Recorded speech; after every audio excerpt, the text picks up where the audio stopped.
Please give a warm Georgia Tech welcome to Jim McClelland. Thanks, Billy. Well, thank you, Billy, and thanks for giving that background on Goodwill. Now I don't have to do it. That's great.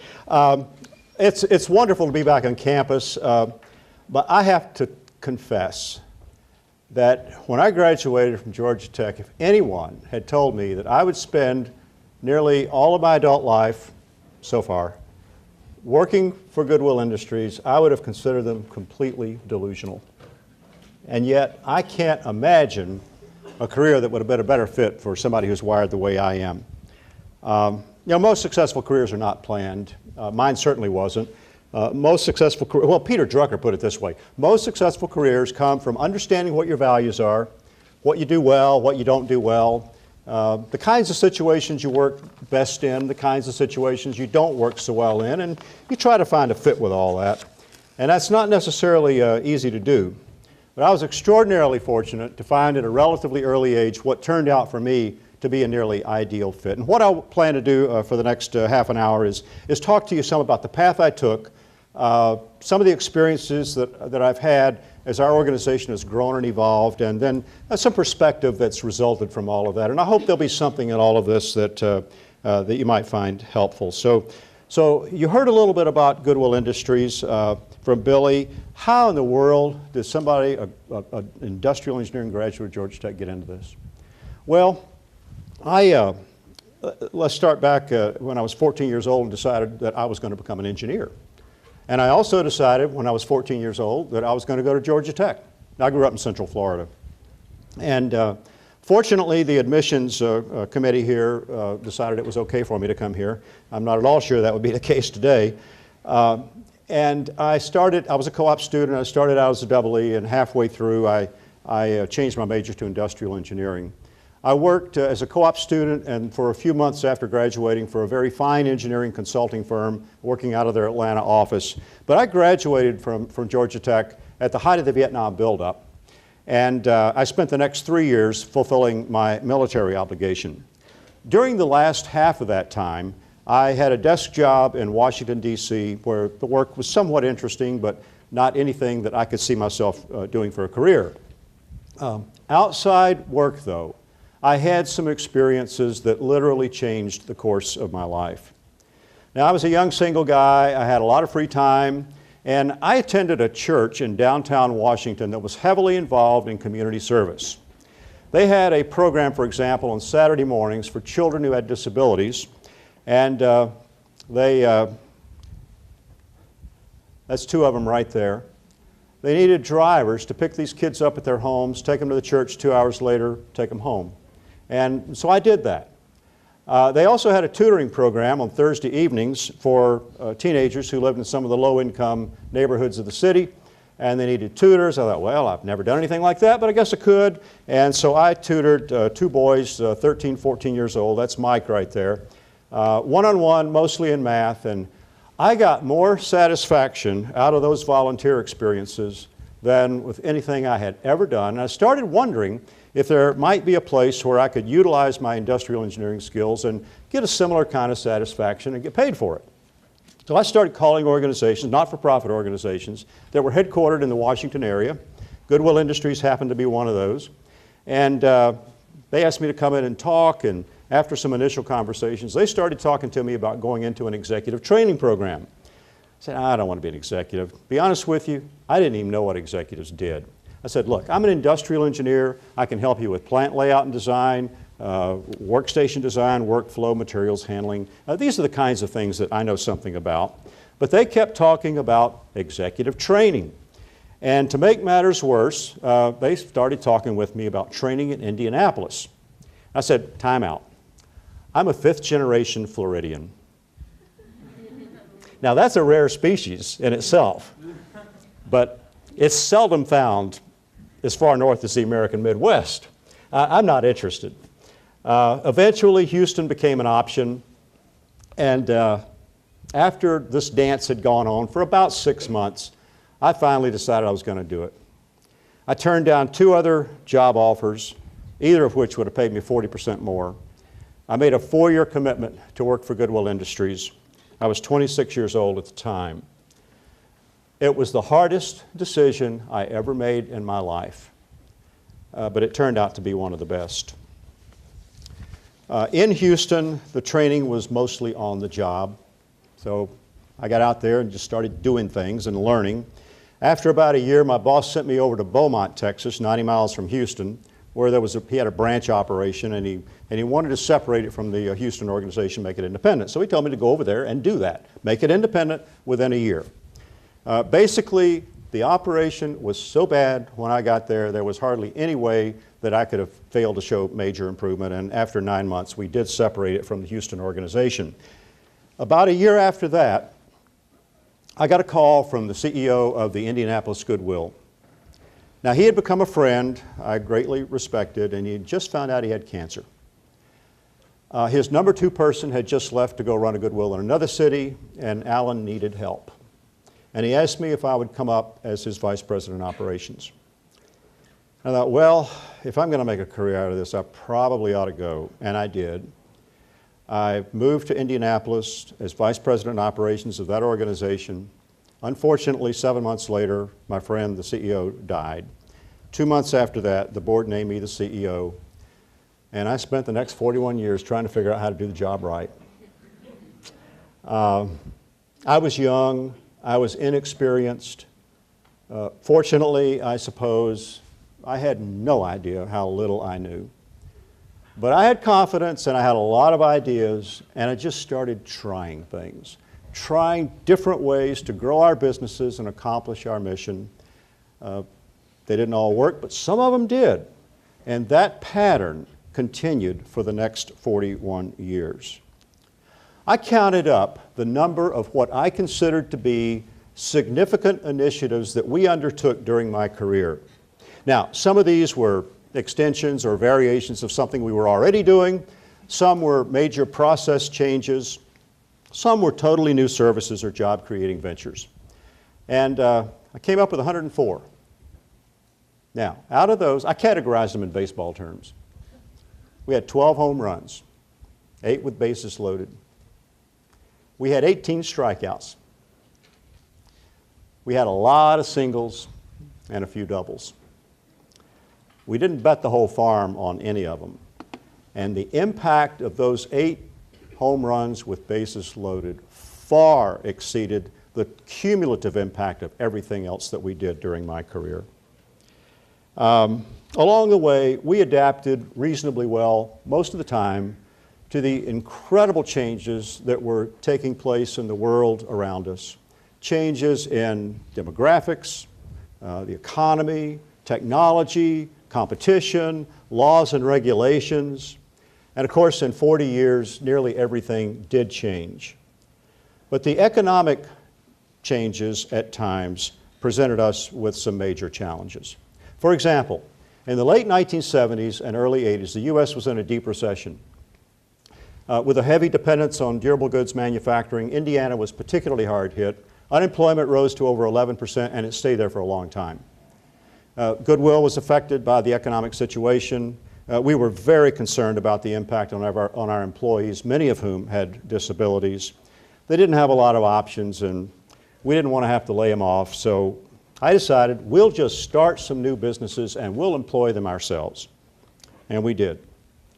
We had some pretty good woodworking capabilities in those days as a result of manufacturing a variety of wood products for the federal government. And so we started a business to refinish institutional furniture.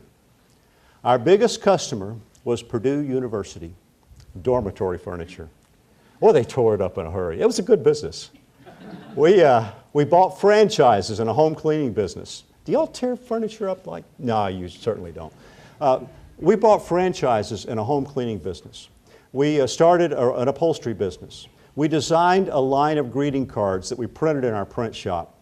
We had a greenhouse in those days, and we started a business to provide plants and floral arrangements for parties, banquets, conventions, and weddings. And we manufactured fabric cases for cassette tapes. Look it up on Wikipedia. I know. All of those little businesses grew. They grew to about $250,000 a year, and then they stopped growing. We didn't have the capital to grow any of them, and what little management talent we had in those days was spread so thin, I'm not sure we did anything very well. Now, we did keep some people employed, and as the economy improved, we gradually extricated ourselves from all those little businesses. But we had learned a lot, including a lot about how hard it is to start and operate small businesses. And I knew I needed to learn a lot more. I wasn't at all sure that I was approaching my job in the best way possible. Indiana University had an executive MBA program back in those days that was structured just perfectly for somebody in a situation like mine. And with our board's support, I enrolled, and I spent the next 2 years going through that program with a cohort of about 30 other people, mid-career. Most of them worked for large corporations. I was the only one from a not-for-profit. And over the 2-year period, we got to know each other pretty well. And as we compared experiences, I was surprised to learn that some of those big companies they worked for were doing even dumber things than we were. I eventually concluded that we weren't as bad as I had feared we might have been, but we certainly weren't as good as we needed to be. I mean, it was a great learning experience. And then about a year after I got that MBA, I woke up one beautiful spring morning having a heart attack. I was 43 years old, a non-smoker. I didn't weigh any more than I weigh right now. I'd been a runner for 20 years, but the bad genes were more powerful. Incidentally, 6 months after that, the FDA approved the first statin for commercial use. I've been on one ever since. I figure that's probably a big reason why I'm still alive. So I'm a big fan of pharmaceutical research. And the organization did okay during the weeks that I was out recovering.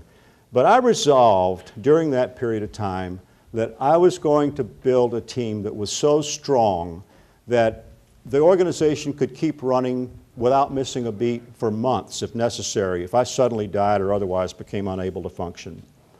And I deliberately started seeking out, recruiting, and hiring people who could run every aspect of the organization better than I could have run it. Now that was a pretty low bar, and so it wasn't too hard to find them.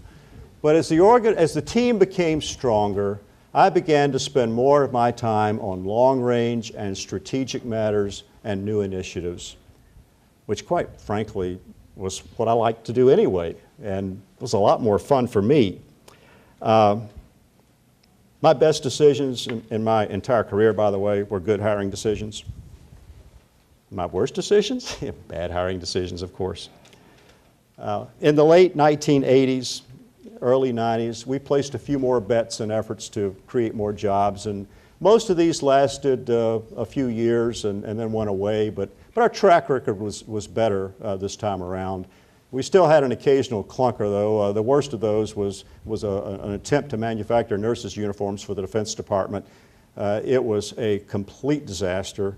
Part of it was our fault, part of it was the government's fault, but we finally shut the thing down, took our losses, and we haven't tried to manufacture anything since.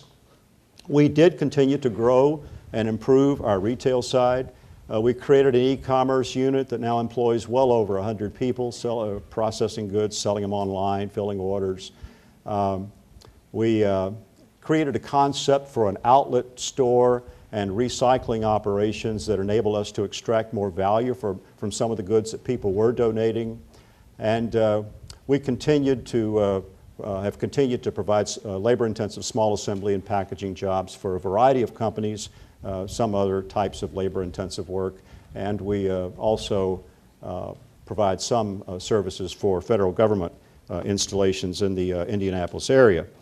And over the years, with much better talent, we became a much larger and much more complex organization, and we evolved into a form that, quite honestly, I didn't even imagine a decade ago. The rate of evolution began accelerating when we opened a public charter high school in 2004. And that turned out also to be the catalyst for an absolutely incredible organizational learning experience.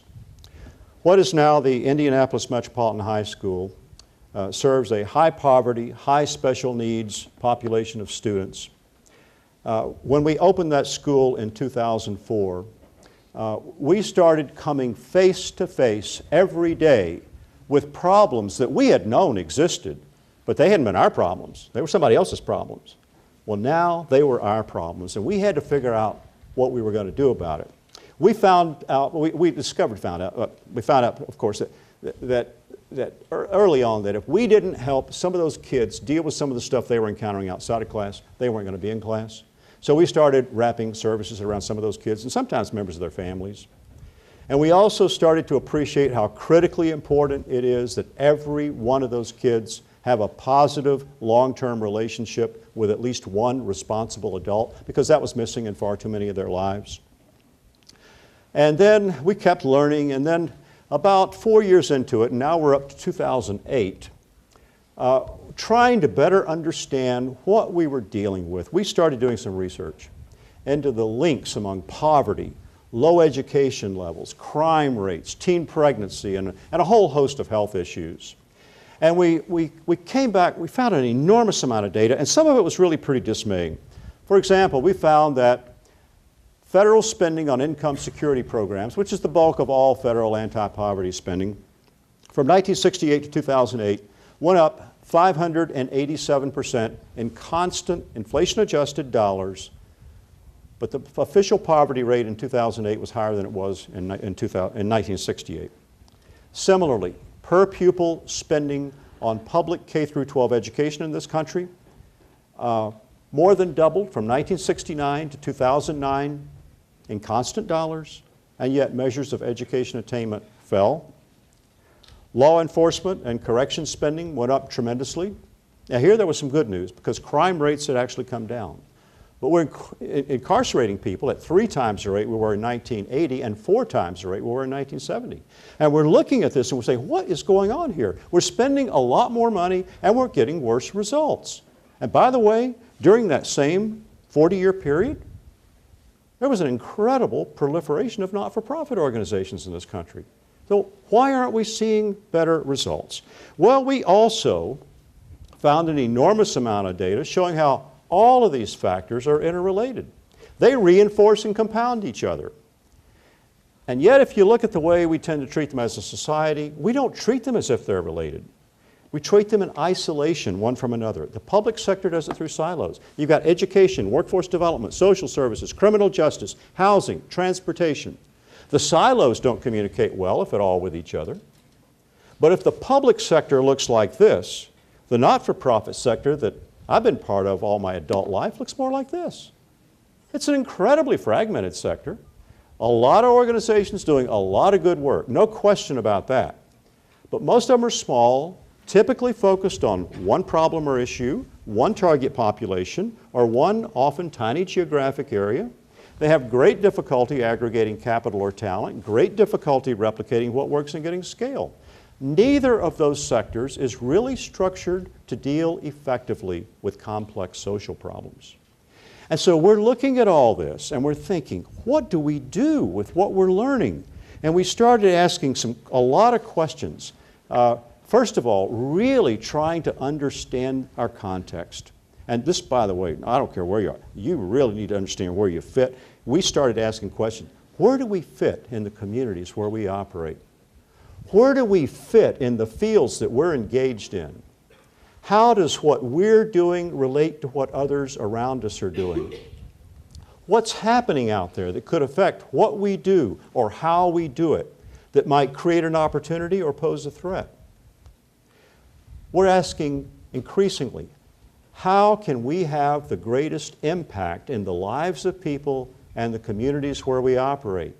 And in particular, how can we add unique value? If what we're doing is the same as other organizations can do, as well as maybe better than we are, is that how we should be deploying our resources? Can't we find a way that we can deploy our resources, use our capabilities to add some truly unique value? And we also defined our overall objective in general terms as maximizing mission-related impact while maintaining a financial position that's good for our long-term viability. Now, during this time, we also articulated a set of general directions and principles to help guide us in our decision preference, to help guide us in our decision making. For example, we decided we really want to have long-term impact, not just provide short-term help for people. As much as possible, we want to have long-term relationships with the people we're working with. Also, as much as possible, we want to try to incorporate holistic, whole family, two-generation approaches with the families that we have contact with. We really want to emphasize the enhancement of educational attainment levels and other credentials that increase employability. And as much as possible, we want to help prevent problems and develop potential rather than coming after the fact and be involved in rehabilitation and repair. Our aspiration to utilize our resources as much as possible to help reduce generational poverty and a lot of the social problems that go along with it. And everything that we do in our organization, directly or indirectly, in one way or another, helps individuals and families increase their economic self-sufficiency. Well, our culture is built around what we call 5 basic principles, and one of those is innovation and improvement. And if you look at the organization over time, you're going to see a lot of little incremental improvements that do make a big difference, but occasionally you're going to see some major innovations. And in my entire career, by far, the greatest innovation that we ever came up with is something that we call the Excel Center. Now, this grew out of some of the experience from the first school that we opened, where we saw that none of the older students, the 18 and 19-year-olds who enrolled with us, who were way behind in their credits, succeeded. Not one of them.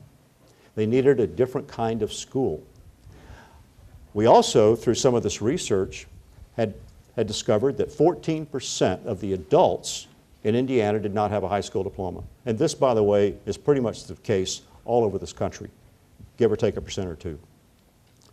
And we had also seen some data that showed if a GED is the highest level of education that you attain, you don't make any more money than a high school dropout. But if you have a high school diploma, there's a 41% bump in average annual earnings. If you add an industry-recognized certificate on top of that, there's another bump of at least 20% more in average annual earnings.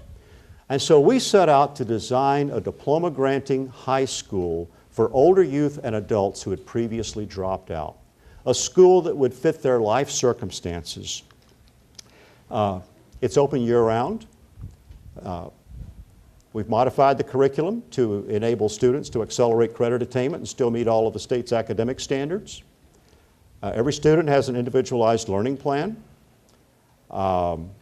There's free child care for the young children of our students while they're in class. And every student is assigned to a life coach who helps keep them on track academically and who helps them deal with issues that might be affecting their ability to stay in school. 80% of our students receive at least one form of public assistance when they enroll with us. Only 14% are employed full-time when they enroll with us. 58% have at least one child under the age of 18. We opened the first Excel Center 5 years ago last month with 300 students. We knew there was a need. We had no idea what the demand would be. With no advertising, 6 months later, we had 2,000 people on a waiting list. We started adding schools. Long story short, today we operate 11 Excel centers in Indiana, and we're licensing the model to groups outside of our geographic territory, and now have Excel centers open under licensing arrangements in South Bend, Indiana, Austin, Texas, Memphis, Tennessee. There'll be one opening in Washington, D.C. next year. And today and tomorrow in Indianapolis, there are representatives of 22 other organizations meeting to learn more about this model and how they might be able to license its use from us as well. We have 1,355 graduates to date, and that number is increasing now at a very rapid rate with more schools. Our 2014 graduates, 84% have earned a post-secondary credential or they're enrolled in college. Upon enrollment with us, only 27% had been employed either part-time or full-time. Post-graduation, 88% are employed or they're enrolled in college. Now, something else that came out of some of this research led us to bring to Indiana a program that had been developed by someone else. It had been in 30 some odd other states. We didn't have it in Indiana. And we thought the state really needs it. Something called Nurse-Family Partnership. And this really, as we were doing all this research and we were kind of dismayed and trying to figure out what we should do, I started asking the question, is there anything out there that works? Is there anything out there where there is solid evidence of significant long-term impact? And we kept running across Nurse-Family Partnership. It's a home visitation program for first-time moms in low-income households who voluntarily enroll no later than the 28th week of pregnancy, and then a registered nurse goes into the home on a weekly or a bi-weekly basis from that point till the child is 2 years old. They work with the parents not only on health-related issues, but also on parenting skills and on how to create the kind of environment in the home that's conducive to the proper health and development of the child. This program has been researched and refined. Randomized controlled trials done over a 30-year period have shown incredible impact in a number of dimensions. For example, 31% reduction in child maltreatment through age 15, 38% reduction in language delays, a 67% reduction in behavioral and cognitive problems when these children are 6 years old, and a 46% reduction in crimes and arrests of these children between the ages of 11 and 17. We worked for 3 years to figure a way to get it to Indiana. We've been implementing it now for 4 years. We have 625 moms and expectant moms enrolled. Median age of a mom is 20. 91% are unmarried. Only 45% have high school diplomas. Here's the really neat aspect of all this. We can now link those young moms with education opportunities through the Excel Centers. We can link them with employment services that Goodwill offers. And we can link them with other services provided by other organizations, services the families might need. And we can put all of this together in a coherent, holistic, whole family approach that we believe, if it can be scaled enough, really has the potential to start reducing generational poverty. And as all this has been happening, our whole organization has been taking on a different form.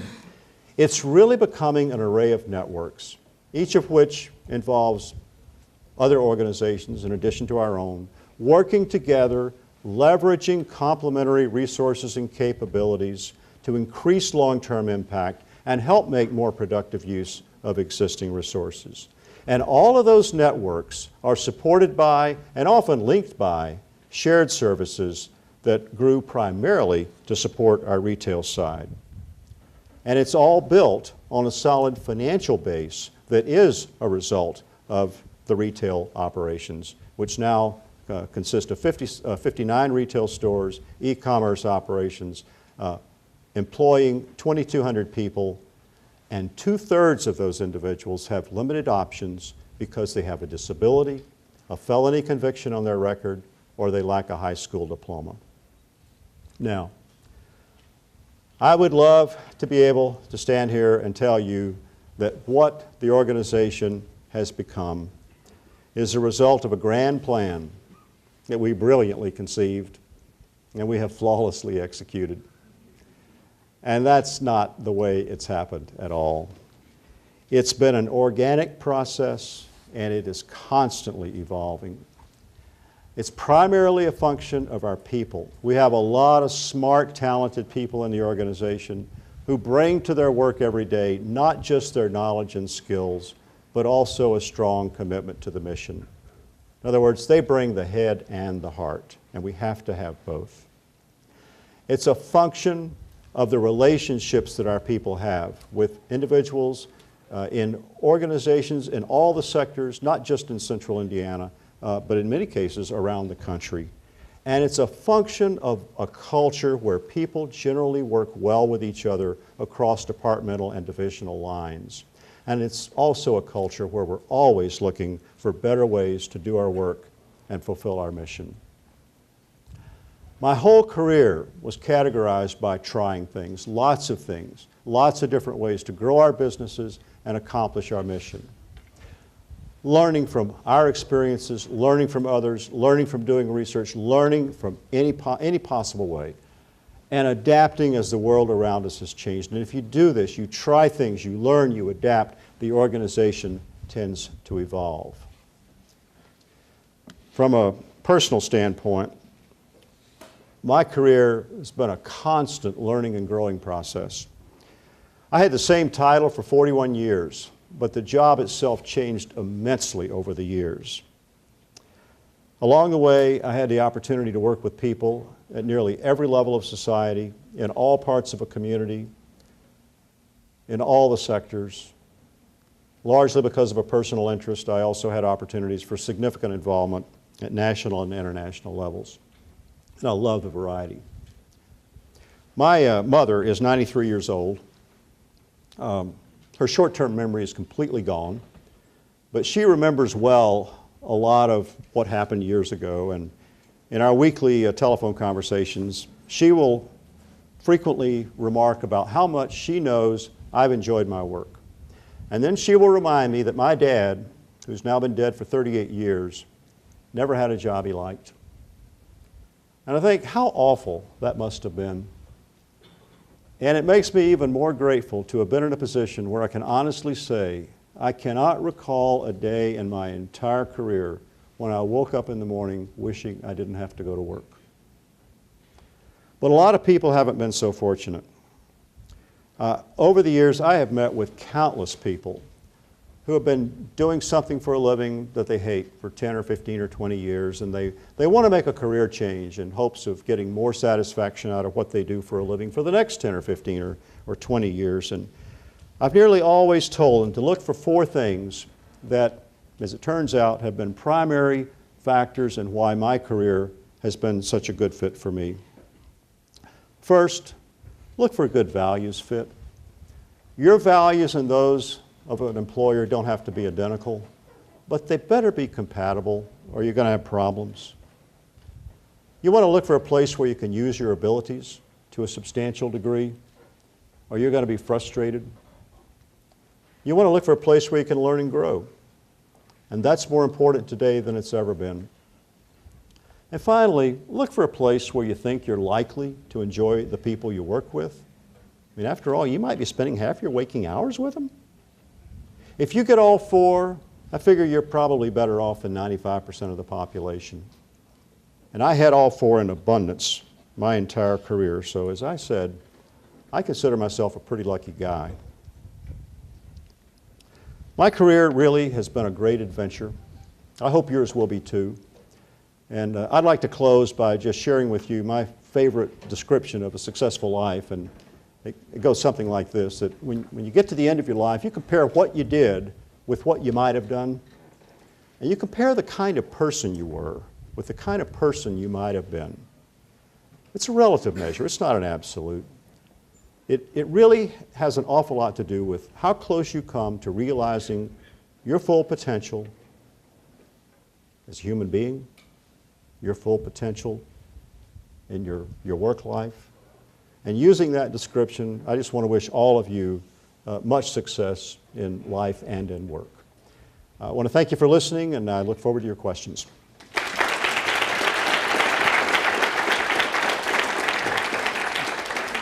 Thank you. We have a question over here. Hi, Mr. McClelland. Who's first? Over here. Yes. You briefly touched earlier on your military stay during the Vietnam War.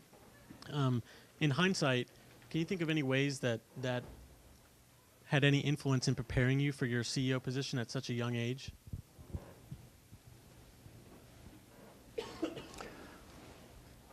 I don't know. Did everyone hear the question?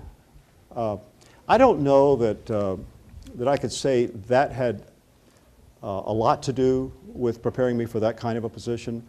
Certainly, I was in a leadership role at certain times during that experience. A lot of what I was doing was technical. it was a good experience. It was interesting. It was broadening. In that sense, I would say yes. It certainly helped. I think that there were aspects of it that where I also learned some things that I'm not good at, and some kinds of situations that I would say I wouldn't want to spend a lot of years in. And so it was valuable from that perspective as well. But directly preparing me for it, I don't know that I would say it had that great an impact. So. Yes? So you mentioned many projects and businesses that ultimately fail. So how did you maintain your and your team's motivation during those setbacks? Oh, you know, if you hire the right people, you don't have to do a lot of motivating.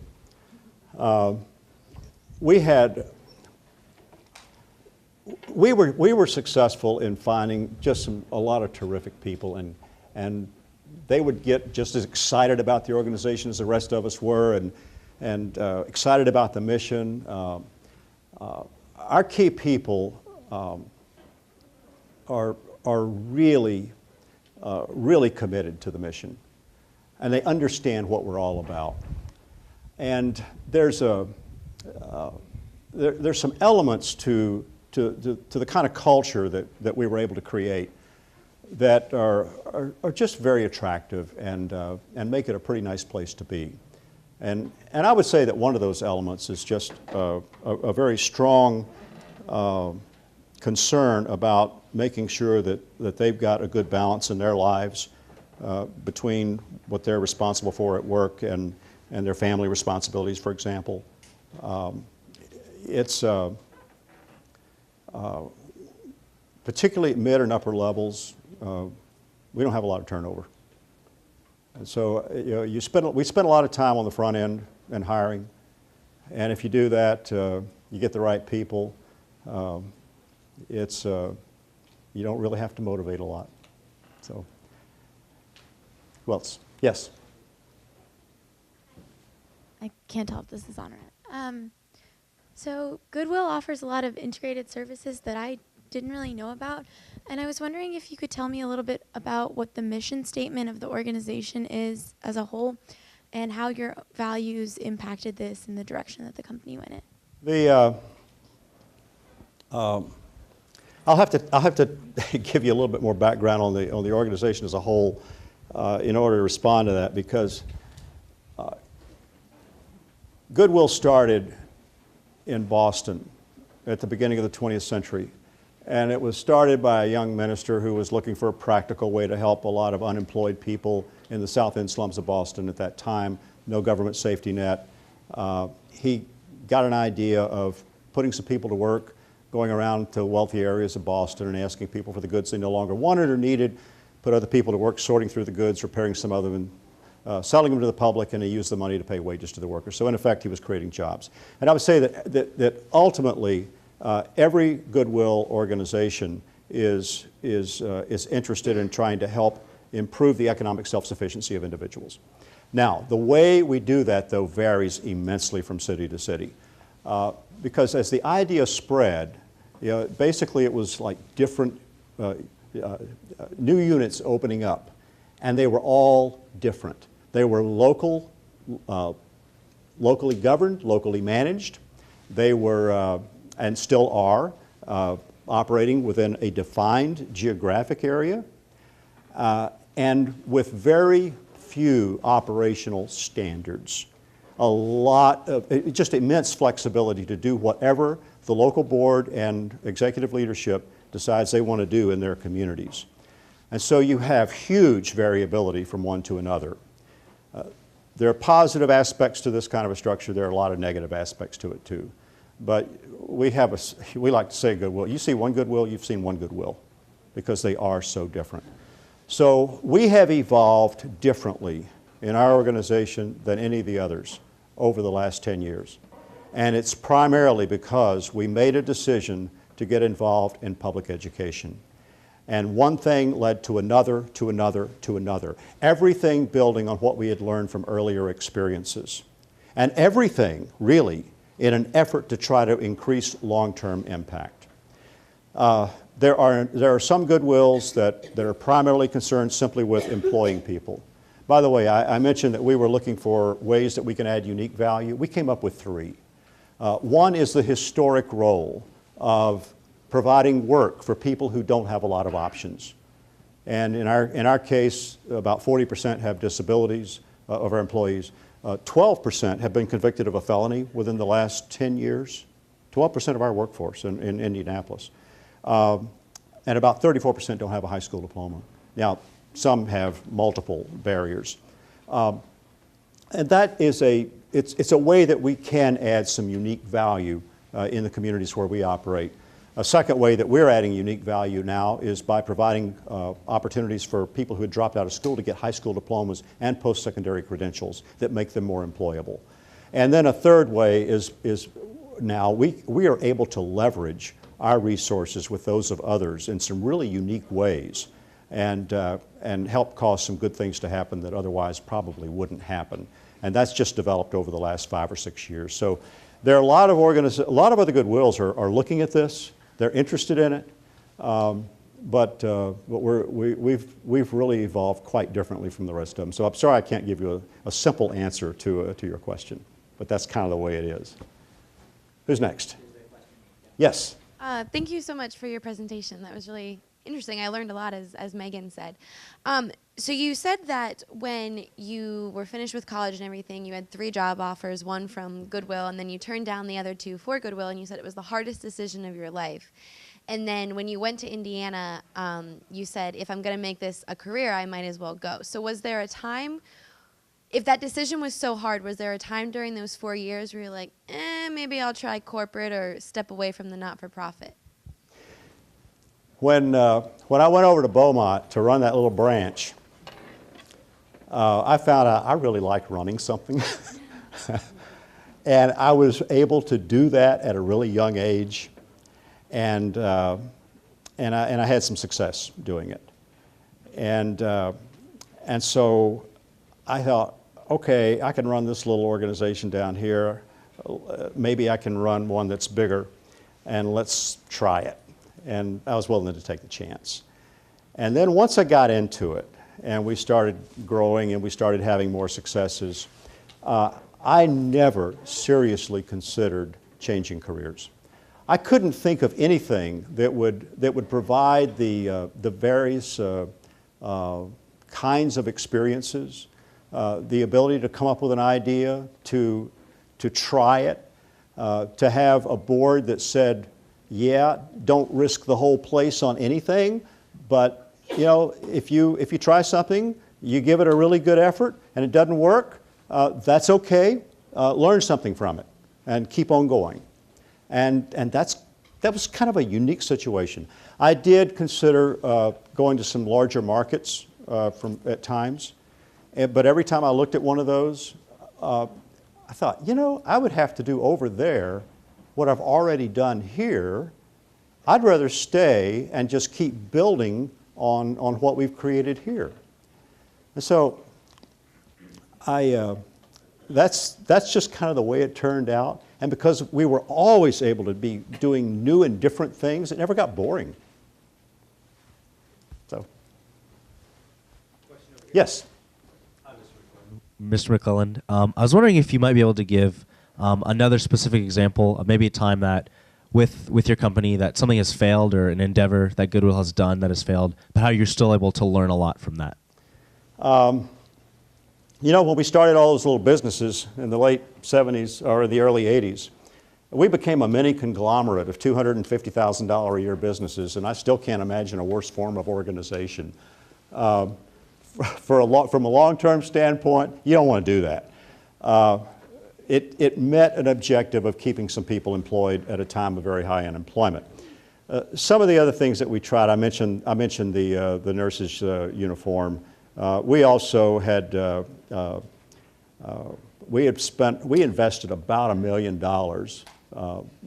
somewhere in that time period on some supposedly state-of-the-art equipment to take milk jugs, that kind of plastic, and convert it into plastic pellets that were of a quality that could be, you could manufacture, you could use them to manufacture some other kind of plastic product.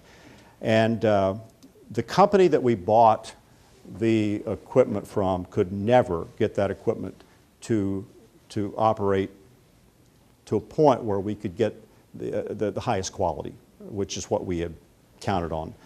And so we were never able to get enough of a price for that product, for those pellets, that would enable it to be economically viable. And we tried for about a year. We did not do enough due diligence on that company. And they really, there wasn't any, we didn't have a lot of recourse. We eventually sold that equipment to a consolidator of plastic recycling, small plastic recycling operations like ours. So that was another one. Before we came into the auditorium, I was talking with a group of students, and I mentioned that the times that were the most difficult for me were when we tried something that didn't work and it resulted in some people losing their jobs. Those are the most difficult times. And we didn't have very many of those, but occasionally we did. And those are the times when, I'd have the sleepless nights, and you wonder, what could we have done? Could we have done this differently? Could we have done it better? Was there anything that might have changed the outcome? So you have those experiences, but fortunately, the positive experiences far outnumber the negatives. So, yes. Hi. Good. Can you hear me now? Oh, yeah. Well, thank you so much for sharing your story and that of Goodwill. My question is that you talked a little bit about how your involvement with your church was something that kind of sparked your interest in working in something more of the nonprofit sector, and how the founder of Goodwill was a minister. So would you say that faith is a big part of the company, even though it's more of a public company? It was at the beginning. It's a secular organization now. There's no affiliation or relationship with any religious body. But I would say that a lot of the people that we have in the organization, they have a strong feeling that this is, their values are very consistent with the values of the founder. Let me put it that way. And some of that comes from a humanist perspective. Some of it is coming from a very religious perspective. But there's just a very strong emphasis that every individual has, a very strong belief, I would say, that every individual has value, that we want to try to give everyone an opportunity to function at the highest level that they're capable of, and that when we can help somebody who isn't getting a lot of opportunities to develop whatever abilities they do have and be able to function in society, hopefully be able to support themselves, that's, for many of us, we feel that that's very consistent with whatever faith system that we do aspire to or have, and that it's a good thing to do. So I would say that probably, my value system comes from primarily, the way I was brought up, family, church, all of these were very, very significant elements in my value, in the development of my value system. And I would say that's probably true with a lot of the people that work in our organization. Although the organization itself today is, as I said earlier, secular. I don't know if that answers your question, but okay. Yes. Yes, sir. You said that a lot of what Goodwill does today and what it's become was just from trying new things and seeing what worked. Do you believe in still trying new things and changing things up in areas such as education, where you're already doing a great job, or do you kind of just stick with, hey, we're doing it good now? Oh, I think you always got to be trying to find ways to improve. I'm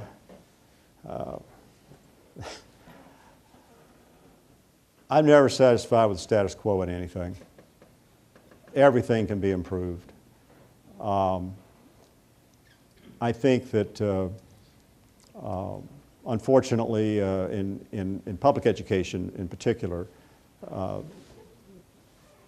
there's a lot of polarization, just as there is in our whole political system now. You know, what we were looking for is ways to provide options for kids, opportunities where they might be more successful. Opportunities that maybe they haven't had. It's not that there's a certain type of school that's good, there's another type of school that's bad. It's what's best for this kid.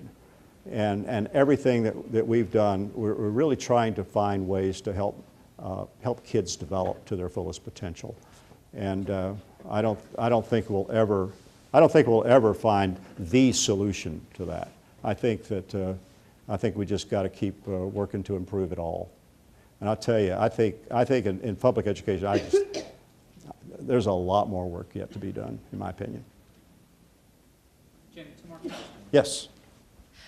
So one of the things that shocked me, not in a good way in your presentation, was the graphs that you showed with the spending, the government spending, and the failure of that. Do you ever feel like your organization and organizations like yours are left to pick up the pieces? That we're what? Left to pick up the pieces of the government, and maybe do you take part in any sort of lobbying or interactions like that? And would you run for office? Because I would vote for you. Here, I'm sorry, what was the last part? Will you run for office? Oh, no. Temperamentally, I am definitely not cut out for that. Here's the way I look at this.